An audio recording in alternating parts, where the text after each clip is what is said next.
Assalamualaikum warahmatullahi wabarakatuh. Saya Dwi Rismaningrum dari kelas FM 22E dengan dosen pengampu Ibu Apoteker Lina Aliani Mardiana M.Fam akan mereview jurnal yang berjudul Analisis yang mempengaruhi Adapting Selling Capability dan dampaknya terhadap kinerja penjualan pada perusahaan farmasi di Kota Semarang. Menurut Yeni Widya Hastuti. Untuk abstraknya itu tujuannya itu untuk menguji pengaruh nilai orientasi individu dan kompetensi tenaga penjualan terhadap kemampuan penjualan adaptif untuk meningkatkan kinerja penjualan dengan variabel-variabel yang mampu memecahkan masalah yang timbul dalam industri farmasi di Kota Semarang. Nah, di sini jumlah sampel penelitian itu ada kurang lebih 100 orang tenaga penjual industri farmasi di Kota Semarang dengan menggunakan struktural equation modeling atau SEM. Terus menurut hasil penelitian itu menunjukkan bahwa nilai orientasi individu dan kompetensi tenaga penjualan itu berpengaruh terhadap kemampuan penjualan adaptif untuk meningkatkan kinerja penjualan. Nah, di sini ada pengaruh nilai orientasinya itu signifikan. Terus ada pengaruh kompetensi tenaganya juga signifikan. Lalu ada pengaruh kinerjanya juga signifikan. Kita lanjut ke pendahuluan. Di sini kalau farmasi itu adalah salah satu kebutuhan dasar manusia yang berkembang seiring dengan perkembangan peradaban manusia. Nah, tujuan itu untuk menghasilkan obat yang aman dan efektif yang digunakan dalam terapi. Itu bisa toxicity, safety, atau efficacy. Nah, seiring perkembangan ilmu dalam industri farmasi ini, awalnya itu industri farmasi itu profesi yang menjanjikan karena dapat mempengaruhi pasar industri yang cukup besar. Nah, di sini yang dikaji itu ada 200 juta jiwa penduduk yang terkena virus atau bakteri dalam iklim tropis. Nah, penyebarannya itu tidak merata dan menurut kondisi geografisnya. Nah, Indonesia itu menjadi salah satu pasar potensial bagi industri farmasi nasional dan dunia. Jadi dikatakan bahwa industri farmasi Indonesia itu merupakan peluang bisnis yang menjanjikan. Nah, menurut data IMS bahwa di Indonesia itu pada tahun 2008 awalnya itu mencapai di 29,8 triliun. Lalu ada peningkatan di tahun 2009 itu di 33,96 triliun. Dan yang terakhir di sini ada peningkatan juga yang signifikan banget ya. Di tahun 2010 ada di 37,53 triliun. Nah, karena kinerja farmasi di Indonesia itu tercatat lebih tinggi dibandingkan Malaysia, Singapura, padahal Indonesia itu tergolong belanjanya tuh rendah. Nah, disebabkan karena pertumbuhan makro dan ekspansi usaha yang dilakukan para emiten. Lalu di sini dalam strategi produk farmasi dalam industri farmasi itu jenis obat yang dipasarkan itu ada beberapa kelompok. Contohnya kayak produk etikal dan produk over the counter atau OTC. Nah, produk etikal ini produk yang hanya bisa dibeli dan didapatkan dengan resep dokter, baik obat generik, obat bermerek maupun obat tidak bermerek. Sedangkan OTC ini produk bermerek yang bisa dijual bebas tanpa harus menggunakan resep dokter. Maka jalur pemasaran produk farmasi ini juga ada 3, ada jalur dokter, ada pemasaran model customer good, dan pemasaran model partai besar. Nah, terus produk etikal ini yang hanya dapat dikonsumsi berdasarkan resep dokter itu hanya dapat diperoleh di apotik. Lalu untuk customer good ini biasanya atau OTC ini biasanya bisa di marketplace atau di apotik atau di toko obat atau di warung. Lalu model pasar besar ini biasanya ditujukan kepada rumah sakit atau yang gede-gede gitu kayak klinik kayak gitu. Terus nah, fokus penelitian ini itu terdapat aspek distribusi pemasaran yang menarik untuk dikaji. Nah, pada industri farmasi ini jalur pemasaran produk etikal itu terbatas pada outlet-nya dituju, yaitu apotik dan toko obat. Nah, produk ini biasanya itu tidak boleh untuk diiklankan karena ada 2 hal utama yang membuat perusahaan-perusahaan farmasi itu memasarkan produk etikal ini menggunakan tenaga penjualan khusus yang disebut dengan medical representative atau MR atau detailer. Nah, medical representative itu memiliki peran penting dalam menanamkan image dan keunggulan produk kepada dokter sehingga dokter itu bersedia menulis produk etikal dalam resepnya. Selain itu, MR ini mampu menjadikan dokter itu sebagai perantara atau intermediator dalam merekomendasikan produk obat kepada pasien sebagai konsumen. Dengan demikian, perusahaan MR ini adalah ujung tombak perusahaan farmasi yang memasarkan produknya. Nah, kinerja MR ini juga memberikan sumbangan besar bagi industri farmasi karena MR ini dituntut untuk memiliki kinerja yang baik. Biasanya keberhasilan kerja dan prestasi kerja itu dicapai oleh seseorang atau organisasi karena dapat melaksanakan tugasnya yang dengan baik. Nah, ukuran kinerja yang sering berhasil dan kegagalan dalam perusahaan itu memiliki tujuan pokok perusahaan, diantaranya itu memperoleh laba, meningkatkan jumlah penjualan, mempertahankan kelangsungan hidupnya.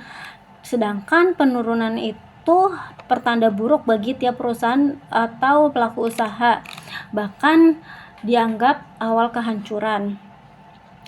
Lalu di sini juga ada kinerja penjualannya efektif, bisa digambarkan sebagai evaluasi keseluruhan dari outcome suatu perusahaan. Salah satunya itu biasanya tenaga penjualan. Nah, sedangkan kinerja penjualan hanya berhubungan dengan faktor-faktor yang bisa dikontrol dengan tenaga penjualan secara langsung seperti adaptive selling capability. Terus ada orientasi nilai individu dan kompetensi tenaga penjualan.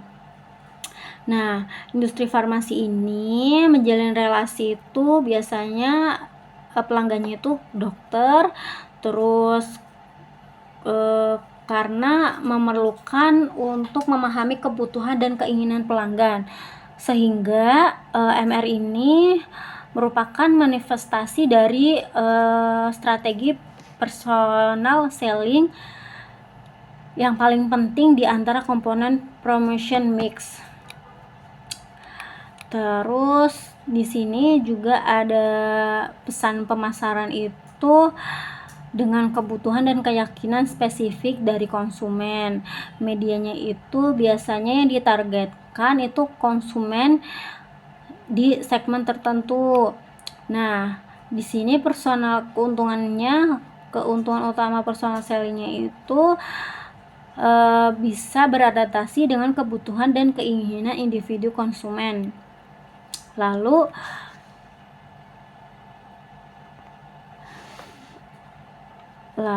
untuk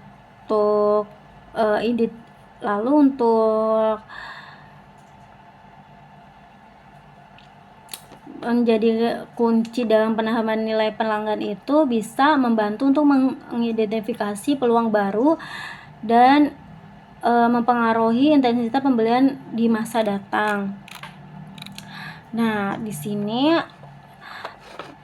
tugas manajer itu adalah cuman buat penjualan, seperti meningkatkan keefektifan tenaga penjualan selama berinteraksi dengan pelanggan. Nah, tenaga penjualan ini kinerjanya itu lebih tinggi, mampu untuk mengakomodasikan kebutuhan konsumen, lalu memberikan segi kompetitif dalam membangun keuntungan dan hubungan jangka panjang dengan pelanggan.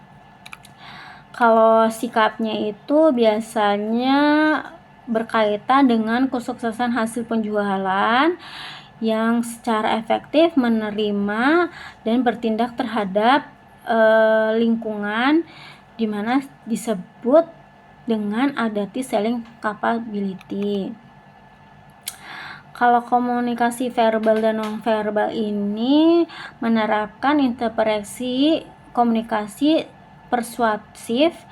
Lalu kesuksesan personal selling ini membutuhkan kemampuan untuk menyesuaikan komunikasi terhadap situasi pembelian, mengembangkan konsep dari selling yang diyakini mampu meningkatkan kinerja penjualan. Adaptive selling ini juga mengadaptasi kebutuhan dan harapan pelanggan selama penjualan dan pelanggan saling berinteraksi.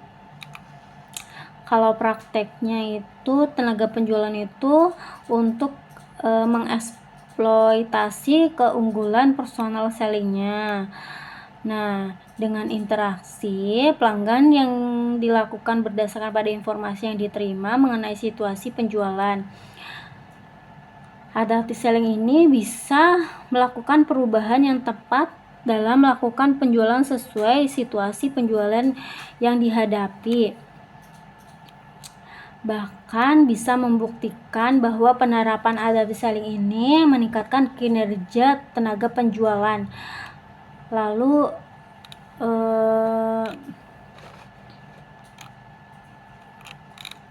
di sini juga ada digambarkan adaptive selling kerangka pemikiran teoritis ya. Jadi di sini ada orientasi nilai individu itu dijatuhin ke adaptive selling capability sama kompetensi tenaga penjualan.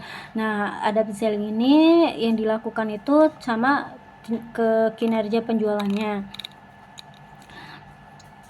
Lalu analisis selanjutnya itu ada structural acquisition model SMM, di mana analisis ini tingkat unidimensionalitasnya itu dari indikator yang membentuk variabel, artinya diuji dengan confirmatory factor analysis.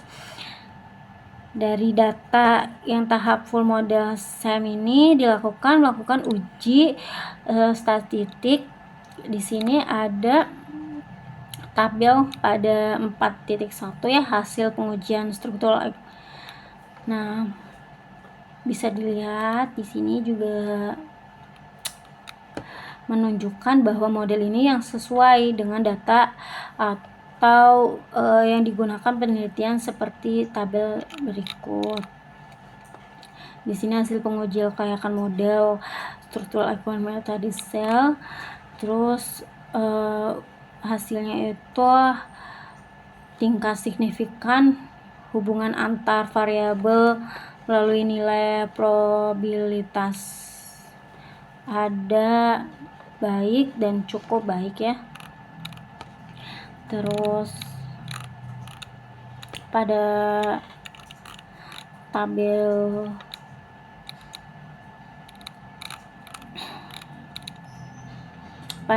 pembahasannya ini, pengujian hipotesis ini dilakukan bahwa untuk membuktikan pengaruh antara kompetensi tenaga penjualan dengan adaptive selling capability, bahwa ketika tenaga penjualan melakukan adaptive selling, maka dirinya membutuhkan kemampuan untuk menyesuaikan diri dalam menggunakan strategi penjualan dengan mempertimbangkan tipikal motif perilaku penjualan.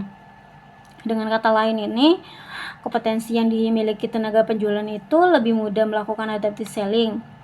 Jadi semakin tinggi kompetensi tenaga penjualan, maka semakin tinggi adaptive selling capability. Lalu berdasarkan hipotesis 2 itu juga frekuensi kontrak bisnis itu oleh perusahaan melalui para tenaga penjualan itu mempengaruhi pembeli untuk membeli produk perusahaannya. Lalu berdasarkan kesimpulannya, satu menunjukkan bahwa ada pengaruh yang searah antara orientasi nilai individu dengan adaptive selling capability. Hal ini menunjukkan bahwa semakin tinggi orientasi nilai individu, maka semakin tinggi adaptive selling capability. Karena nilai yang akan lebih fleksibel melakukan adaptive selling capability itu adanya tuntutan untuk memberikan performa terbaik. Karena dari orientasi motivasional yang mengadu perilaku dari tenaga penjualan ini, semakin tinggi orientasi nilai individu, maka semakin tinggi adaptive selling capability. Lalu di sini juga ada implementasi teoritisnya itu menurut jurnal-jurnalnya. Terus kesimpulan masalah penelitian ini, masalah penurunan pertumbuhan penjualan itu kan ada di tahun 2012, itu menjadi perhatian bagi jangka panjang ya. Terus periode kedua itu jangka panjang kelangsungan hidup perusahaan di Kota Semarang. Nah, untuk mengatasinya itu, maka perusahaan farmasi di Kota Semarang itu perlu meningkatkan orientasi nilai individu dengan memperhatikan tenaga penjualan agar dapat menunjukkan kemampuan yang terbaik dengan memberikan pelatihan-pelatihan seperti training soft skill, brainstorming, dan lain-lain. Lalu ini untuk indikasi kebijakannya. Sudah, sekian dan terima kasih.